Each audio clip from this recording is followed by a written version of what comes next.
Baby heartbeat, my oh my, aren't you feeling well? I'd better listen to your heart.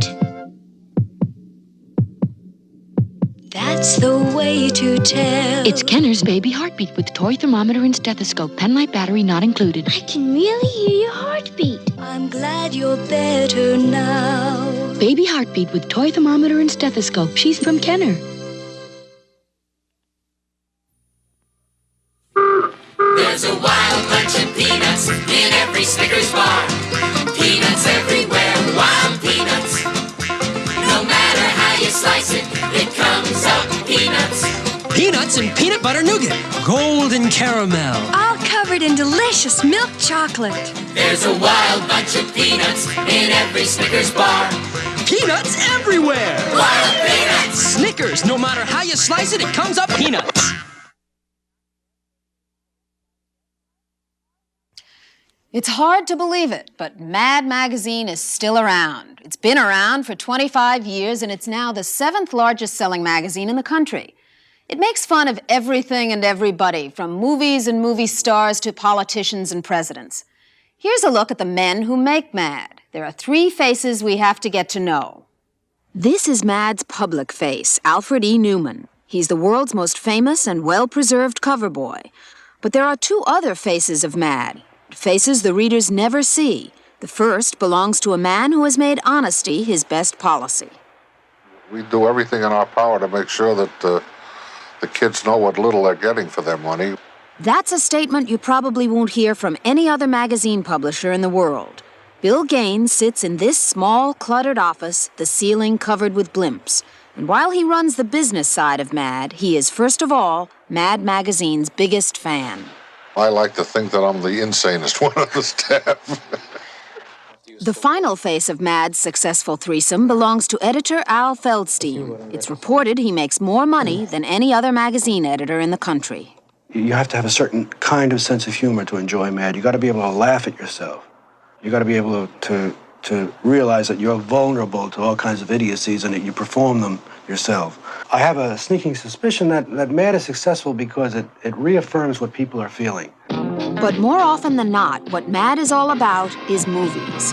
Every issue takes a wild look at a hit movie. When Saturday Night Fever came out of Mad's Mangler, it was Saturday Night Feeble. And John Travolta's portrayal of disco dancer Tony Manero became Mad's Tony Manuro. So it went with other scenes from the movie. When Mad tackled Close Encounters of the Third Kind, it became Claude Encounters of the Absurd Kind. And Star Wars, Star Roars. Every issue of Mad also takes apart some popular TV show, Lavoine and Shoily, 8 is Too Rough, and Dummy and Marique. We don't try to accomplish anything other than entertain, but while we're entertaining, sometimes we'll slip in a thought. And the thought that we most like to get across is that they should be a little skeptical. While other magazines have fold-outs, Mad has a fold-in. Cartoonist Al Jaffe told us how Mad used the fold-in to call attention to an endangered species.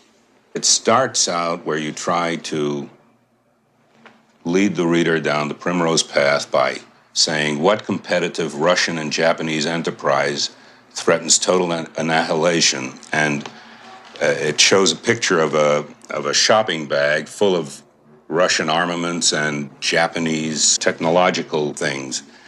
And then when you fold it in, it turns into a whale. The fold-in is typical of Mad's approach to life. Led to expect one thing, you get another.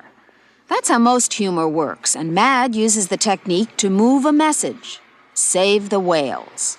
We debated this message in conference at Mad as to whether, how much interest young people had in this sort of thing, and we all agreed that if they're going to inherit this world, whales should be a part of it.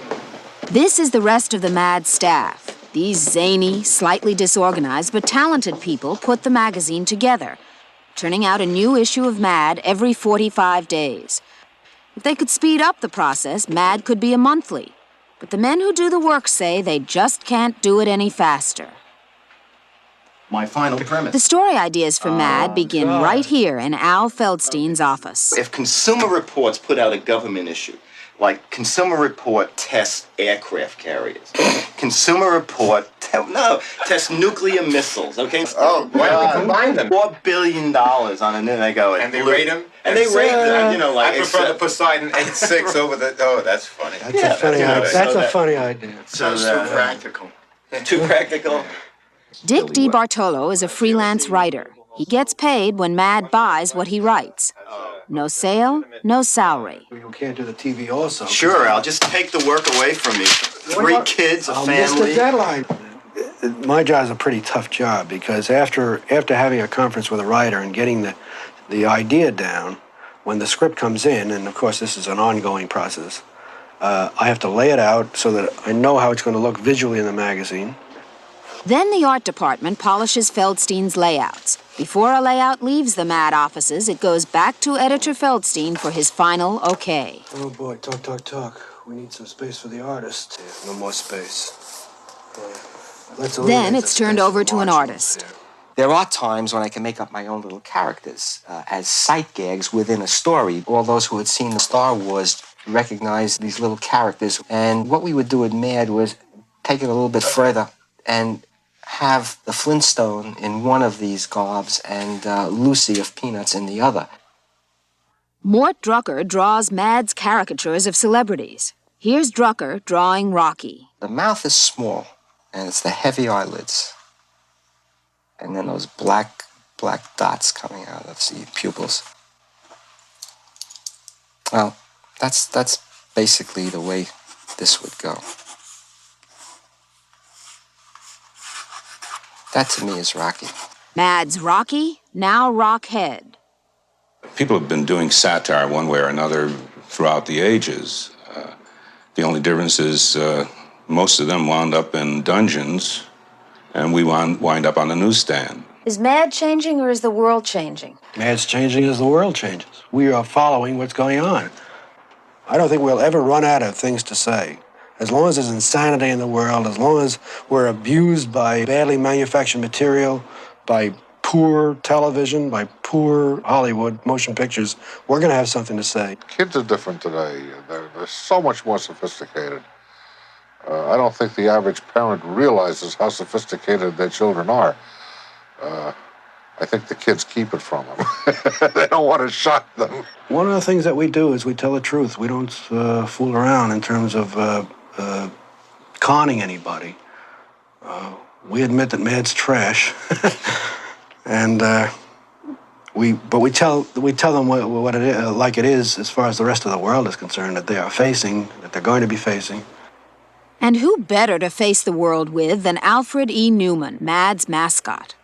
Alfred is really older than Mad, showing up before the turn of the century as an advertisement for a painless dentist.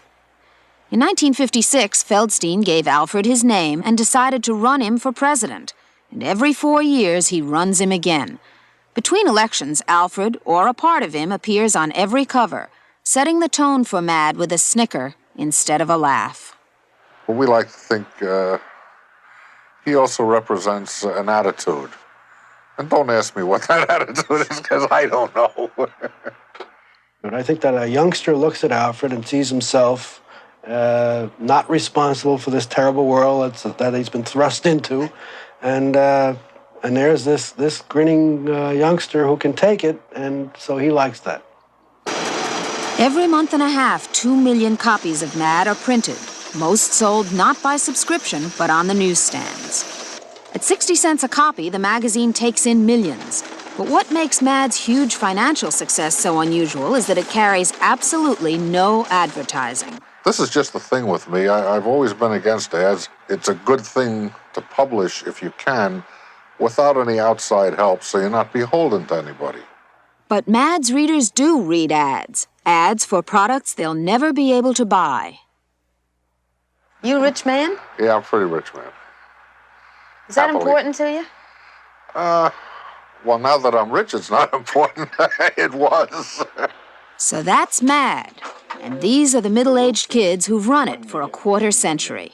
If somebody had told you 25 years ago you'd be still putting Mad out 25 years later and it'd sell for 60 cents, what would you have said? I would have asked him to step into the nearest insane asylum and have himself tested. A very wise man once said to me when he saw Mad, he said, this is a good publication, but don't ever put it on slick paper. He says, keep it looking cheap. And so I have.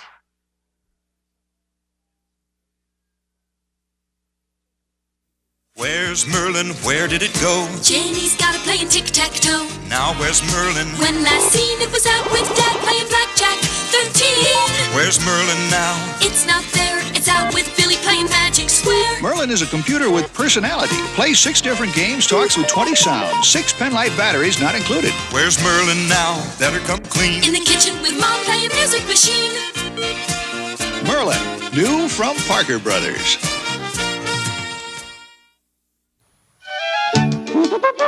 What's up, Tess? It's time for Cocoa Krispies. They are so chocolatey. And when I get a taste of them, I trumpet happily. Tess, right. Even the milk turns chocolatey. Get a very smart start on your day with a good breakfast, including Kellogg's Cocoa Krispies cereal. You know, Tess, Cocoa Krispies are good. Yes, they really bowl me over. And now on 30 Minutes, Who's Right?